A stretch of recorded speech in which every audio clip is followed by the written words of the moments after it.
And we knew, the white kids would get on the bus and they had water. And then my mind was like, why? Because when you're little, you don't see race until you hit about middle school. And then, your things would come out, oh, you're a brownie. You live down there where they use outhouses. Muskingum County is one of Ohio's many Appalachian counties. Like all of Appalachia, this region is known for its sparse population, lack of infrastructure, mining contamination, contrasted by its natural beauty and proud residents with a history of oral storytelling. Right along I-70, which splits Muskingum County in two, you'll find a small neighborhood of families, most of whom are related. This is Coal Run Road, located in the county seat of Muskingum County, Zanesville, Ohio. Individuals of all races have the right to access public utilities, such as clean water, provided by local governmental entities as afforded by the 14th Amendment and the Fair Housing Act. The African American residents of the Coal Run neighborhood in Zanesville, Ohio, who were systemically and intentionally denied public water for over 50 years, serves as a microcosm for rights protected and rights denied to minority communities nationwide. The 14th Amendment has always been used to secure and protect the rights of minority populations facing discrimination in America, and has been cited in a plethora of historical cases. Some of the more well-known cases include Plessy v. Ferguson, Brown v. Board of Education, Loving v. Virginia, Roe v. Wade, and Obergefell v. Hodges. While these cases are important, so is the lesser-known case of Muskingum County, Ohio, Kennedy v. City of Zanesville. Beginning in the 1950s, the predominantly black and mixed-race families of Coal Run and Langan Lane frequently requested public water access extension into the neighborhood, but were repeatedly denied. This forced residents to file a lawsuit against the City of Zanesville in 2002, leading to a 6-year-long civil rights case based on alleged racial discrimination. During the actual trial in 2008, Muskingum County and City of Zanesville water officials stated numerous reasons that residents of these neighborhoods did not have public water access. For example, there was a lack of available taps into existing water lines, insufficient water pressure, and a constant issue with funding a project that included the neighborhoods of Coal Run and Langan Lane. In fact, defendants stated that the more sparse the population, the higher the fees for all involved, including residents and the water authority, especially as the initial cost was estimated at $3.5 million for bringing water into the neighborhoods. Defendants also testified that they didn't collect enough tap fees from Coal Run and Langan Lane residents to meet their goal to move forward with a water line expansion into the neighborhoods.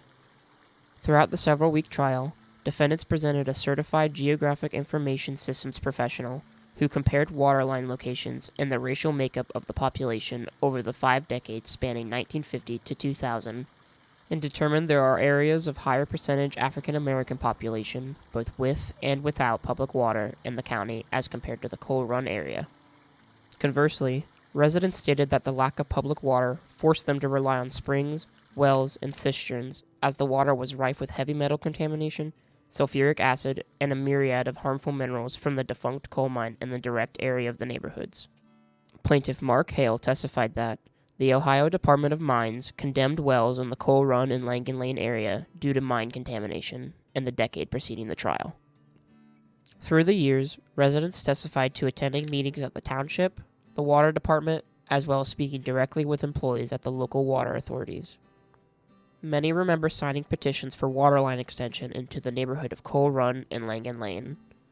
Lead plaintiff Jerry Kennedy testified that, in the 1970s, a bunch of us, my aunts and them, put up $10 to show that they was in good faith of starting to get water. Despite this, authorities argued that the number of customers willing to commit was not sufficient to justify the expense of the project. Over the course of the trial, the 68 plaintiffs told anecdotes of life relying on hauled water, cisterns, and rainwater.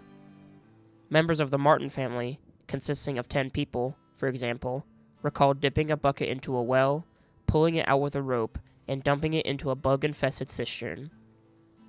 Jerry Kennedy also testified that his cistern would often have dead animals in it, and he would often get water for free in jugs from a local cemetery. Kennedy also outfitted one truck with a swimming pool liner to haul water more efficiently. It wasn't just adults whose lives were impacted by not having public water access.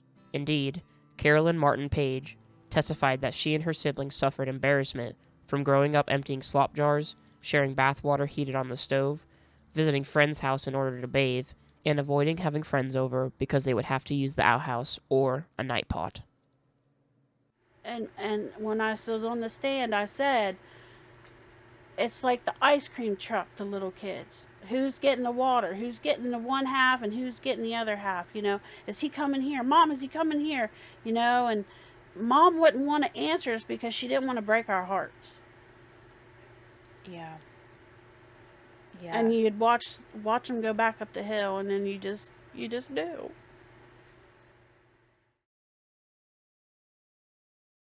The residents of Coal Run and Langan Lane recounted inflammatory statements allegedly made throughout the years, hinting that the lack of public water access was not because of a lack of funding or availability of water taps.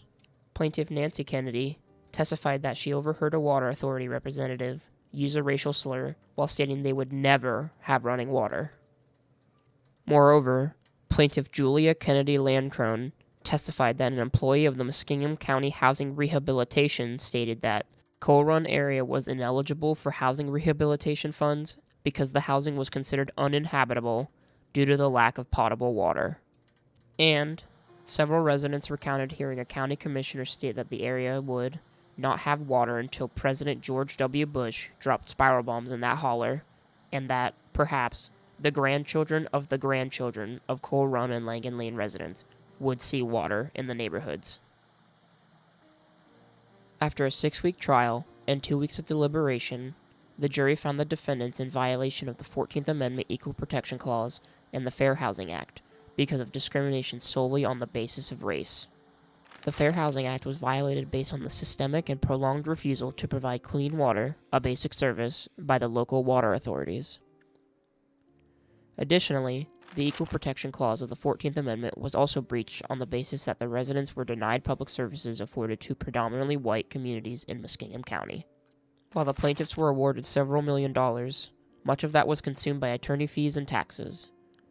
Even though they legally won the lawsuit and actually received public water in 2008, local reactions were mixed on whether the verdict was just. Former water superintendent for the city of Zanesville, Robert Pletcher, stated, "If it wasn't racially motivated, it was twisted into it." In letters to the editor to the local newspaper, one writer stated, "This trial is about greed and stupidity, not race." And, $10.6 million, I wonder where that's going to come from. Whereas other residents wrote, "I am not shocked. They requested water for years. Also, congratulations to the residents of Coal Run Road. Justice has been served." In spite of this 2008 legal victory, predominantly black, brown, and indigenous communities throughout the United States still face systemic discrimination, particularly relating to clean water access. In fact, the probability of drinking water violations are significantly greater in communities that are poorer and non-white. This fact is evident all across the United States, being serious problems in places such as Flint, Michigan, Navajo Nation in Arizona, New Mexico, and Utah,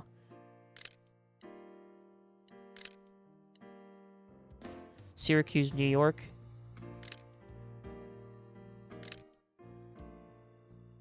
and Beaumont, Texas.